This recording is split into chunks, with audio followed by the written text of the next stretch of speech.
I'm here with Swami Mahesh, a yogi, guru, and an adventurer who travels around the world hosting yoga retreats on all continents, including Antarctica. I had the great pleasure of joining one of his retreats in Raipur, India. It was a safari yoga retreat where I got to have good connection with people around the world who had come to join the retreat, learn more about yoga, and also have a bit of an adventure at Kanha National Park where we got to see so many wild animals, including tigers. It was definitely an adventure. Swami was kind enough to sit down with me for an interview where he talks about the concept of Dharma, the concept of karma yoga, and the impact that a guru may have on one's personal growth. So let's dive into it. Without further ado, Swami Mahesh. My name is Swami Mahesh Ananda Saraswati. I belong to the Saraswati tradition started by Adi Shankaracharya in the 7th, 8th century AD, and we are the wisdom keepers. We plug into the stream of knowledge and wisdom that has been passed down through the ages through the guru-disciple relationship, and then we become the people who bring it to the posterity. So it has to continue.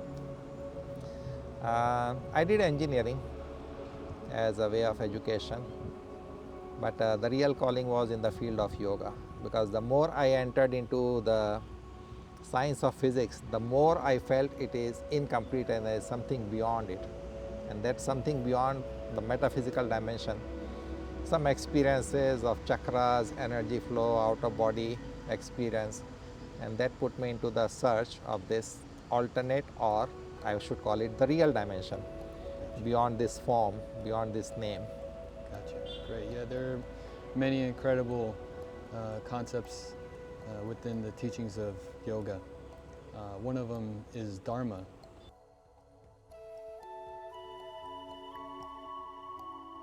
Can you kind of just break down the concept of Dharma from yoga perspective? Wonderful. Dharma is a very beautiful Sanskrit word. It's one of the, I would call it the oldest Sanskrit word, which expanded into many different other words. So the Sanskrit works with the roots of the essence or the meaning. So dharma, dharana, dhriti, they have the same root, dhri, to hold on to create a solid foundation. So when we say dharana, to hold on to create a solid foundation for the mind to become stable, grounded. When we say dharma, then we are holding on to the concept of harmony. And this harmony expands in all the dimensions.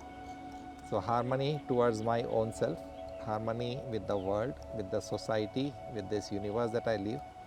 And that is why dharma means to hold on to that principle of harmony in a way that it expands into all your life experiences, and you have to experience that harmony inside and carry it outside. Or if there is any external disturbance, then you learn to create harmony outside also, in relationship, for example. So a good example to understand dharma would be the book of Gita, Srimad Bhagavad Gita, dialogue between Krishna and Arjun.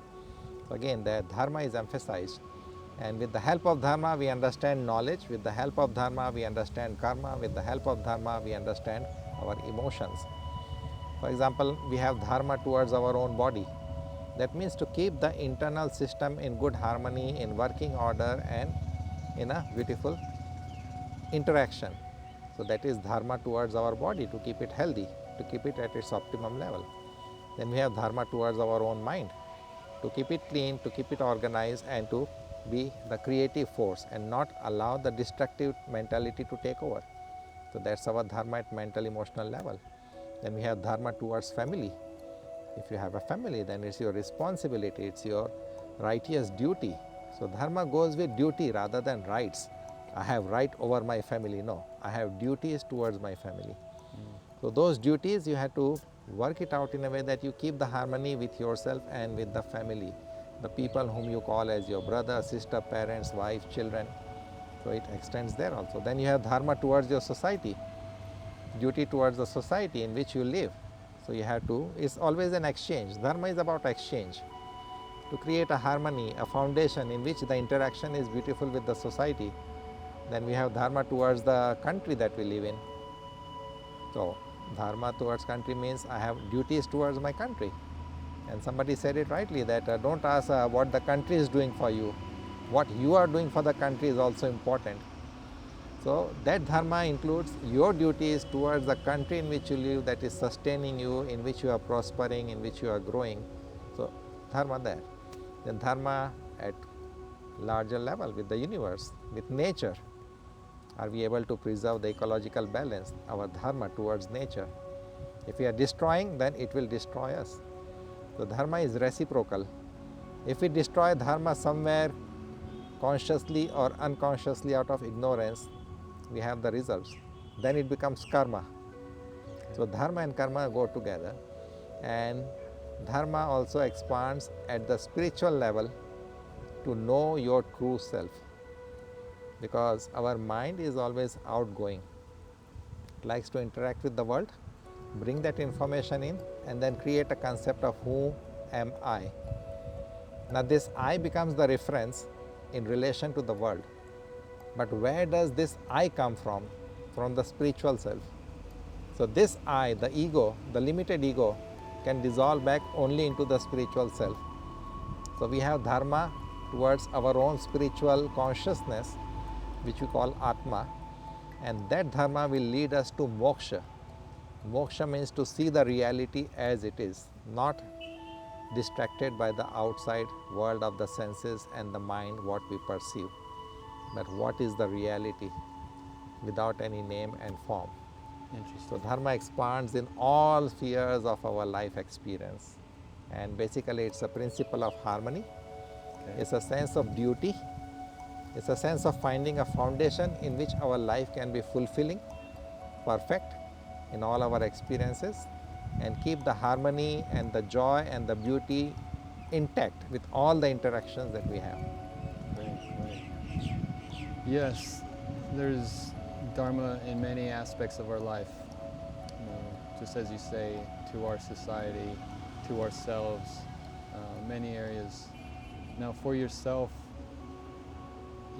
as you said, it's the process of discovering true self. How did this experience of discovering true self for yourself begin?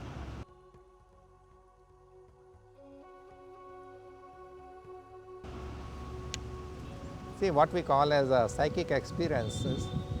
So I had some psychic experience when I was only 5 years old, the out-of-body experience, when I had a severe high fever, and I felt I am out of that body which is going through this painful experience.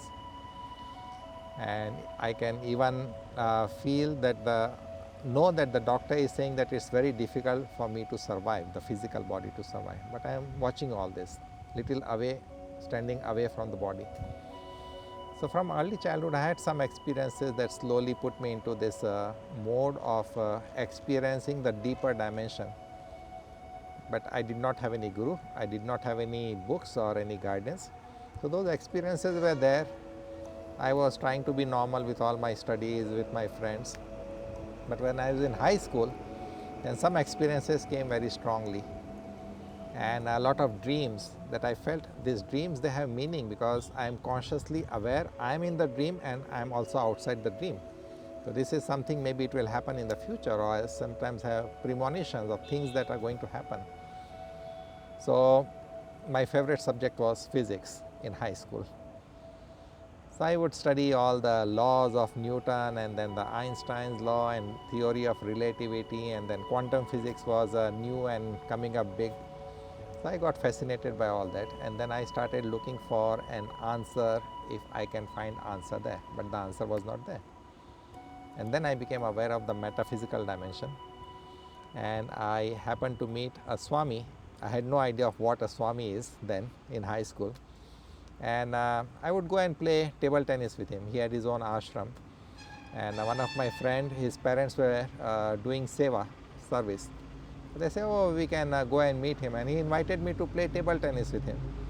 So I started going once in a while, to play table tennis. And then he introduced me to his library. He said, we have a nice library, and there are some story books of Upanishads, stories of Gita, stories of the ancient Indian scriptures, and the heroes and the rishis and the yogis and the masters.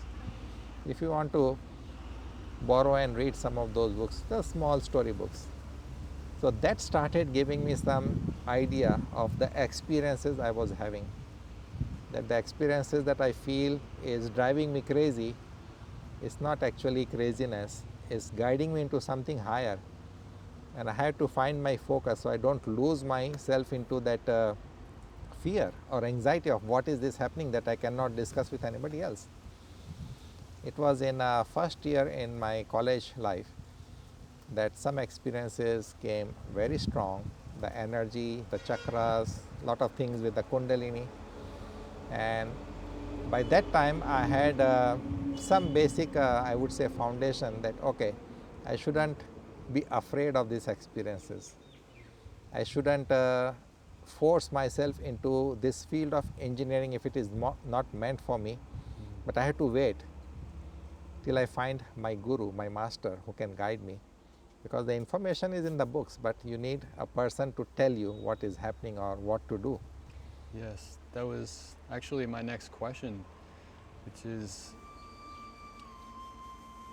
that first stage of personal growth, I think, is the first step. And at some point, it is said that it is helpful to find a guru. How does the experience to identify who your guru is? You may meet so many like spiritual teachers in your path, Yeah. but how do you know, like, okay, this is going to be my guru? And what does a guru do in this process to help elevate this growth?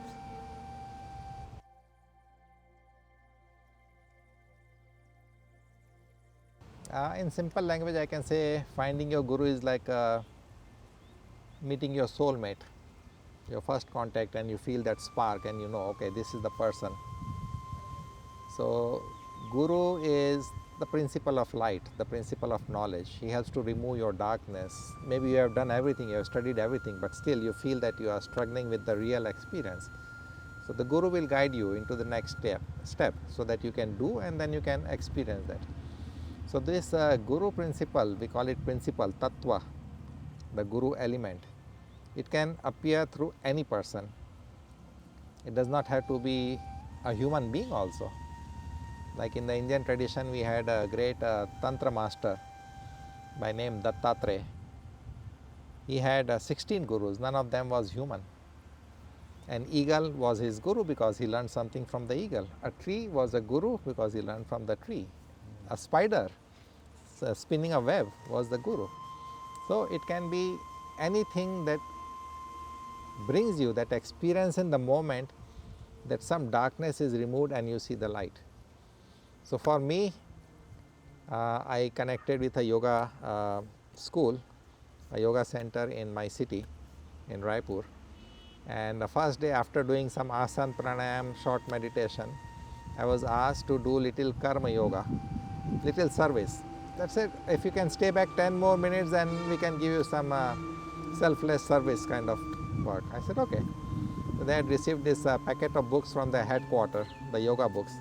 And he asked me to match it with the inventory and the invoice and then put it in the shelf.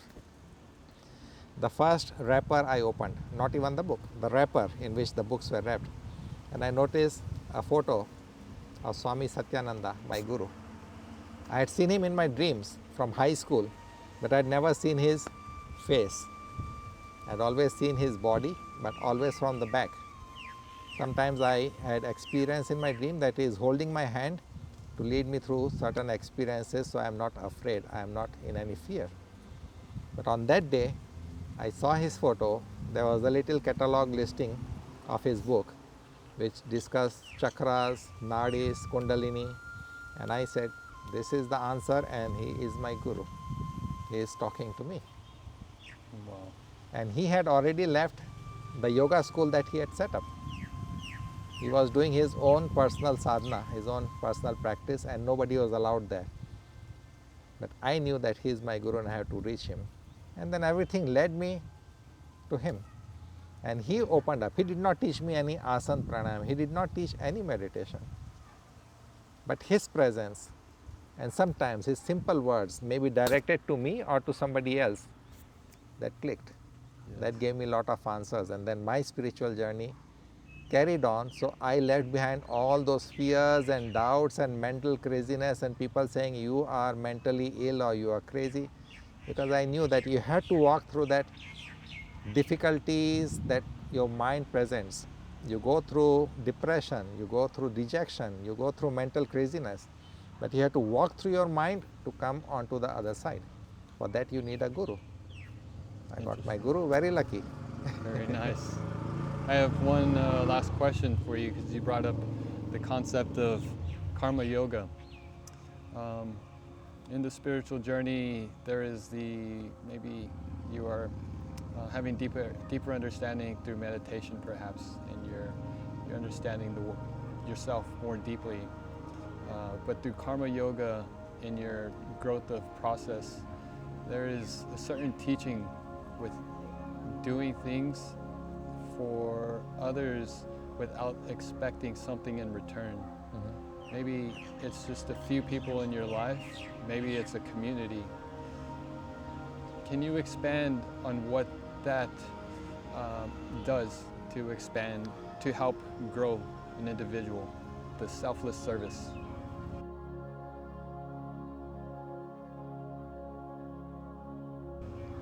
You see, when you advance in your experience in the spiritual dimension, then you know at a deeper level that it's you and the God in all different forms.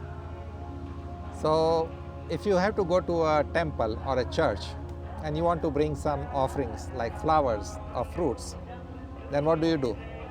You don't take a rotten flowers or fruits. You buy fresh, you make sure it's looking good and fresh, and then you offer it. So that awareness is there, it's for the gods. So karma yoga is similar concept. Whatever you do in the world, it's an offering to the God. So don't think I'm doing for this person and this person is not doing anything back for me. No, because then you lose the concept of yoga in it. Then it becomes your karma and karma catches you. So yoga is a beautiful word with lot of meanings. To be united. You are united with your own spiritual consciousness. So you are doing karma in the world for your own betterment. Whether the other person is reciprocating or not, that should not be your concern. So karma is action and yoga means awareness. Yoga means a sense of devotion. Yoga means a sense of union. And then whatever you will do, it will become beautiful. It will be in a very balanced way. It will be in your dharma that you do everything in the world.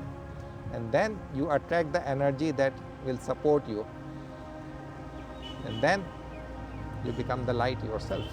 This is what Buddha said, Appo Dipo Bhava. Be the light unto yourself. Amazing. Well, thank you for your knowledge. Thank you so much. Your knowledge is greatly appreciated.